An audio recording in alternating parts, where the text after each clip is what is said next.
नमस्कार दोस्तों, मैं राहुल सिंह रायवत स्वागत करता हूं आपका मेरे यूट्यूब चैनल पर। दोस्तों, जैसे कि हम यूपी पुलिस में हिंदी के प्रीवियस ईयर क्वेश्चंस को कर रहे थे, तो आइए स्टार्ट करते हैं पहले क्वेश्चन के साथ। तो पहला क्वेश्चन है कि किस स्वर के उच्चारण में दीर्घ स्वर से भी अधिक समय लगता है। तो देखो, उच्चारण के स्थान पर मैं आपको बताऊँ तो स्वर के 3 प्रकार होते हैं। कितने प्रकार होते हैं? तो 3 प्रकार होते हैं। तो पहला होता है ह्रस्व स्वर। कौन सा होता है? ह्रस्व स्वर। दूसरा आपका होता है दीर्घ स्वर। कौन सा दोस्त? तो दीर्घ स्वर। तीसरा आपका होता है प्लुत स्वर। कौन सा? प्लुत स्वर। अब ह्रस्व स्वर क्या होते हैं? जिनको बोलने में क्या होता है? जिनको बोलने में कम समय लगता है। क्या लगता है? कम समय लगे। जैसे मैं आपको बताऊं कौन कौन से होते हैं भैया ह्रस्व स्वर, कौन कौन से होते हैं बताओ ज़रा। तो मैं आपसे बोलूँगा छोटा आ, छोटे ई, छोटा ऊ और रा। छोटा आ, छोटी ई, सॉरी क्या लिख रहा हूँ मैं, इसको थोड़ा सा छोटा कर देते हैं, है ना। तो देखो कौन कौन से हैं। छोटा आ है आपका, छोटी ई है और छोटा ऊ है और री है। तो ये सारे क्या हैं आपके? तो ये सारे आपके प्लुत स्वर होते हैं। ऐसे में बात करूँ दीर्घ स्वर की, जिनको बोलने में किसको, जिनको उच्चारण लघु स्वर से, मतलब हर के आपके ह्रस्व स्वर से दुगना समय लगे, है ना। ह्रस्व स्वर से क्या हो? दुगना समय लगे। कौन कौन से हो सकते हैं इसके अंदर? तो इसके अंदर मैं बात करूँ आपसे, और छोटा कर लेता हूँ उसको यार। जैसे बड़ा आ, बड़ी ई, बड़ा ऊ, है ना। जैसे ए, छोटी ए, बड़ी ए, ओ और औ। ये सारे क्या आते हैं? ये सारे आपके दीर्घ स्वर के अंदर आते हैं। किसके अंदर आते हैं? तो दीर्घ स्वर के अंदर। तो और अब आहिस्ता आहिस्ता प्लुत स्वर। प्लुत स्वर क्या होता है? जिनके उच्चारण में दीर्घ स्वर से कुछ अधिक समय लगता है ना, उसे ही बोलते हैं आपके प्लुत स्वर। जैसे आपने एक शब्द सुना होगा, ओम बोलते हैं हम। क्या बोलते हैं? ओम। तो यहाँ पर जो जो वाला जो साइन दिख रहा है आपको, ये क्या है? प्लुत स्वर का है। हालांकि ये हिंदी में प्रयोग नहीं होता, हिंदी में प्रयोग नहीं होता। तो अब क्वेश्चन क्या था, मतलब किस उच्चारण में दीर्घ स्वर से अधिक समय लगता है? तो अभी अपन ने पढ़ा कि दीर्घ स्वर से अधिक समय लगता है, वो किसमें लगता है? प्लुत स्वर में। और ये केवल संस्कृत में यूज़ होता है। किस में यूज़ होता है? कि संस्कृत भाषा में इसका यूज़ किया जाता है। ठीक है, नेक्स्ट क्वेश्चन लगा है, प्लुत स्वर कौन सा है? ओम, अम, ये तो नहीं है दोस्त। ओम ये नहीं है, ओम ये नहीं है, ओम, ओम ये जो है आपका, ये क्या है दोस्त? ये आपका एक प्लुत स्वर है। क्या है? एक प्लुत स्वर है। लेकिन निम्नलिखित किस स्वर को संयुक्त स्वर माना गया है? अब संयुक्त स्वर क्या होते हैं? देखो संयुक्त स्वर क्या होता है, इसको समझना अपन को। जैसे मैं बात करूँ संयुक्त स्वर होते क्या हैं, सबसे पहले ये समझ, तो सबसे पहले ये समझते हैं। देखो क्या क्या होते हैं संयुक्त स्वर। देखो ऐसे स्वर जो ऐसे स्वर जो दो या दो से अधिक स्वरों से मिलकर बनते हैं, उन्हें हम संयुक्त स्वर की श्रेणी में रखते हैं। जैसे जैसे छोटा आ प्लस ई से मिलकर क्या बनता है? ए मिलता है। ए क्या बनता है? ए। और ये छोटी ए होती है। कौन सी ए होती है? छोटी वाली ए होती है। ठीक है, ऐसे ही मैं बात करूँ, अब क्या करेंगे, इस आ के साथ इस ए को ले लेंगे। तो जब आ प्लस ए बनता है, तो इसमें इसके बाद निर्माण होता है बड़ी ए का। किसका निर्माण होता है? बड़ी ए का। ठीक है, ऐसे ही जब आ के साथ ऊ का इस्तेमाल हो, आ के साथ ऊ जुड़ता है, तो ये बनाता है ओ। क्या बनाता है? ओ। लेकिन अब क्या करेंगे, इस आ के साथ इस ओ को जोड़ देंगे। तो जब आ के साथ ओ जुड़ता है, तो दोस्त तब बनता है आपका औ। क्या बनता है? औ, है ना। तब क्या बनता है? औ। समझ में आगे कि नहीं आगे?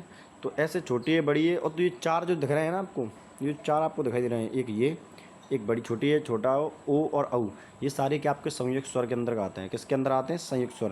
तो देख लो इनमें से क्या दिखाई दे रहा है। तो इनमें से केवल बड़ी ए दिखाई दे रही है, जो कि आपका क्या है? संयुक्त स्वर बनाती है। क्या बनाती है? तो संयुक्त स्वर बनाती है। चलिए, लगा निम्नलिखित में से कौन सा मूल दीर्घ स्वर है? अब देखो मूल दीर्घ स्वर क्या होता है। तो ऐसा स्वर जो केवल स्वर से मिलकर बना हो, दो अन्य अन्य भिन्न स्वरों से मिलकर ना बना हो। जैसे देखो, आ किससे बनता है? सर छोटा आ प्लस छोटा आ प्लस छोटा बनता है। ऊ कैसे बनता है? ऊ छोटा ऊ प्लस छोटा ऊ से बनता है। ई छोटी ई प्लस छोटी ई से बनता है। लेकिन ओ कैसे बनता है? तो आ के साथ जब ऊ मिल जाता है, आ के साथ जब ऊ मिलता है, तब क्या बनता है? ओ बनता है। तो ऐसे स्वर जो कि दो अन्य स्वरों से मिलकर बनाए गए होते हैं, वो क्या कहलाते हैं? वो आपके मूल दीर्घ स्वर नहीं होते, मैं बोल रहा हूँ, ध्यान रखना। ये सब मूल दीर्घ स्वर हैं, ये सारा ये क्या है? आपका मूल दीर्घ स्वर है। तो आपका जो आंसर होना चाहिए वो क्या होना चाहिए? ओ ओ, क्योंकि ये दो भिन्न स्वरों से मिलकर बनता है, सीधी सी बात है भैया। नेक्स्ट क्वेश्चन की बात करूँ, इनमें से समृद्ध स्वर कौन सा है? अब देखो, समृद्ध स्वर की बात करूँ कि समृद्ध स्वर क्या होते हैं। अब देखो क्या होता है कि मुख खुलने के आधार पर हमने स्वरों को वर्गीकृत किया है। मुख खुलने के आधार पर हमने स्वरों को बांट रखा है। कैसे बांट रखा है? तो देखो, पहला आपका भाग होता है विब्रत स्वर। कौन सा स्वर होता है? विब्रत स्वर, है ना। तो विब्रत स्वर के अंदर का आपको, इस विब्रत का मतलब होता है मुख का खुला होना। तो जब मुख खुला हो तो वो कौन सा स्वर होता है? आ। कौन सा? आ। दूसरे भाग की बात करूँ, दूसरा होता है अर्ध विब्रत। कौन सा होता है? अर्ध विवृत। मैं सही लिख नहीं पा रहा हूँ, बस देख लेना, क्योंकि मैं हाथ से लिख रहा हूँ। अर्ध विवृत स्वर, हालांकि सब लोग हाथ से लिखते हैं, लेकिन मैं स्क्रीन पे लिख रहा हूँ हाथ से, तो उस पर थोड़ा सा लिखा नहीं जाता। अर्ध विवृत क्या होता है? जैसे मुख आधा खुला हो। जैसे इसके लिए आपके जो स्वर आते हैं, एक तो आता है छोटा आ, इसमें सॉरी बड़ा आ आता है, इसमें ए और इसमें औ। तो ये क्या है? आपके अर्ध विवृत स्वर हैं। तीसरा आता है आपका समृद्ध स्वर। कौन सा? समृद्ध स्वर। समृद्ध स्वर क्या होते हैं भैया? समृद्ध स्वर वो होते हैं, समृद्ध स्वर वो स्वर होते हैं जिसके मुंह लगभग बंद होता है, पूरा बंद नहीं होता, मुंह लगभग बंद होता है। तो छोटा आ, बड़ी ई, छोटा ऊ और बड़ा ऊ, ये सारे क्या हैं? आपके समृद्ध। ऐसे ही होती है आपके अर्ध समृद्ध। कौन से होते हैं? अर्ध समृद्ध। तो अब अर्ध समृद्ध क्या होते हैं भैया? जिसमें मुख आधा बंद होता है। मुख क्या होता है? आधा बंद होता है। तो जैसे ए और ओ, ये सारे क्या है? आपके अर्ध समृद्ध स्वर है। तो इतने में आपको समझ में आना चाहिए थी कि समृद्ध स्वर कौन सा है। तो समृद्ध पूछा ना, तो छोटे ई छोटा ई, बड़ी ई, छोटा ऊ, बड़ी ऊ। तो छोटी ई है, मुझे दिखाई दे रहा है। ऑप्शन नंबर ए जो है मेरा करेक्ट आंसर होगा। क्या होगा? तो ऑप्शन नंबर ए। एक सेकंड रुकना जरा, खतलास कर दूँ, ख़त्म, हटो। तो ऑप्शन नंबर ए जो है मेरा करेक्ट आंसर हो जाएगा।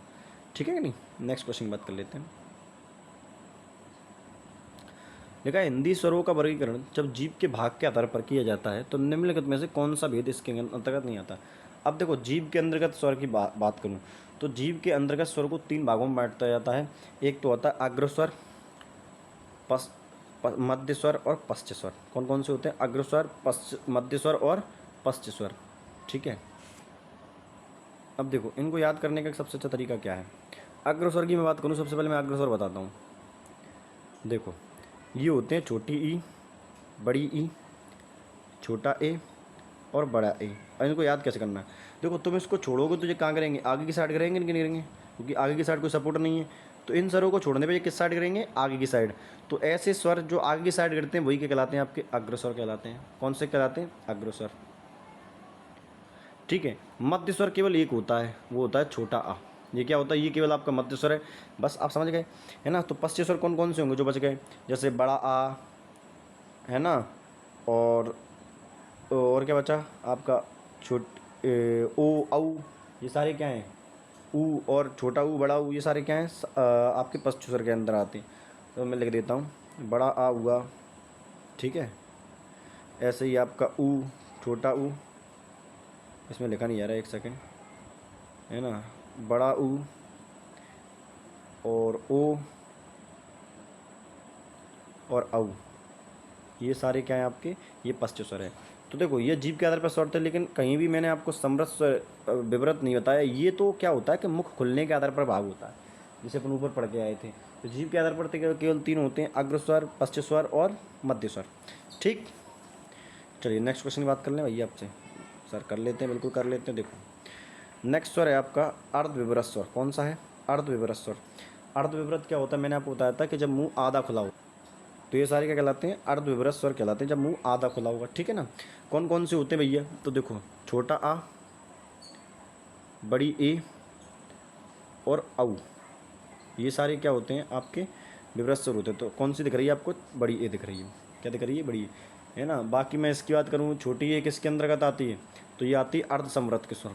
कौन सा है ये? अर्ध समृद्ध। ठीक है। आ किसके अंदर आता है? तो आ आता है विवृत स्वर के अंदर, अकेला विवृत स्वर है केवल। अकेला विभ्रत स्वर है तो अकेले को तो याद कर ही लेना है ताकि कन्फ्यूजन ना हो। ऊ किसके अंतर्गत आता है भैया? ऊ आता है समृत स्वर के अंदर। किसके अंदर? समृत स्वर, समरस स्वर के अंदर। ठीक है, चलो नेक्स्ट क्वेश्चन की बात करूँ कि निम्नलिखित में से मूर्धन्य व्यंजन कौन सा है? मूर्धा, जब जीव जो है मूर्धन्य पर जाकर टकराती है, मूर्धा पर टकराती है। कहाँ पर टकराती है? मूर्धा पर जाकर टकराती है तो उसे बोलते हैं मूर्धन्य, है ना। अब बताओ भैया कौन कौन सा है? ऑप्शन ए दिया पा फा। पा फा तो नहीं, ये तो ओष्ठ से बोले जाते हैं, तो ये तो मेरा आंसर नहीं है। आपका काम मैंने आसान कर दिया, एक ऑप्शन हटा दिया। बाकी क्या बताएं? तो देखो आप जब बोलोगे ना जा जा, तो जा तो नहीं निकल रहा मेरे मुंह से, जा तो ये आगे टकरा है, तालू से टकरा रहा है कहीं ना कहीं जाके। गा गा, ये कंठ से कंठ के निकल रहा है। तो टा ठ ढा ढा ढा ढा, इसको बोलोगे तो जो है जीव आपकी मूर्धा पर टकराती है, जो तालू के थोड़े से पीछे होता है। ठीक है, तो ये आपका ये क्या है? आपके मूर्धन्य व्यंजन है। कौन से हैं? मूर्धन्य व्यंजन। नेक्स्ट क्वेश्चन लिखा है निम्न में से का वर्ग का उच्चारण स्थान कौन सा है? तो का वर्ग जो है वो कहाँ से उच्चारित किया जाता है? देखो का ख ख ख बोलोगे तो कंठ से निकलता है। कहाँ से निकलता है? कंठ से। तो मेरा आंसर हो जाएगा कंठ से।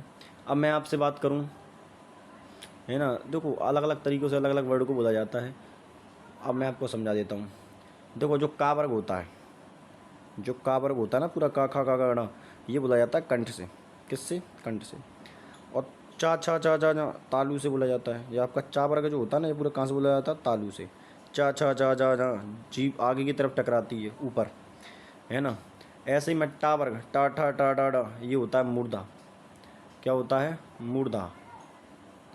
ऐसे ही ता था दा दा ना, ये आपकी दंत स्वर होता है। ता वर्ग जो होता है वो आपका दंत स्वर होता है, दंत व्यंजन होते हैं। और पा फा बा बा मा, तो ये पा वर्ग जो होता है ये आपका ओष्ठ व्यंजन होता है। कौन से? ओष्ठ व्यंजन। समझ में आ गया होगा दोस्त आपको? इतनी बात क्लियर है?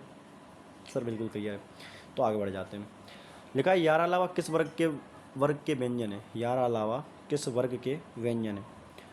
ऊष्म व्यंजन है, अंतस्थ व्यंजन है, दंत व्यंजन है या तालव्य व्यंजन? तो यार अलावा जो आपके क्या है भैया? अंतस्थ व्यंजन है। यार अलावा क्या है? अंतस्थ व्यंजन। ऊष्म व्यंजन तो 3 होते हैं, शा शा शा ह, तीनों शा आते हैं उसके अंदर, शा सा और हा, ये आपके होते हैं। और दंत वर्ग में पा फा बा बा मा, ये बताया था। और तालु वर्ग च छ जा जाना, वो होता है ना। और बता ही दिया आपको। ठीक है, तो आज के लिए इतने क्वेश्चन करते हैं, हालांकि क्वेश्चन तो और थे। अब अगली क्लास में करेंगे, तब तक के लिए लाइक से सब्सक्राइब करते रहें। धन्यवाद।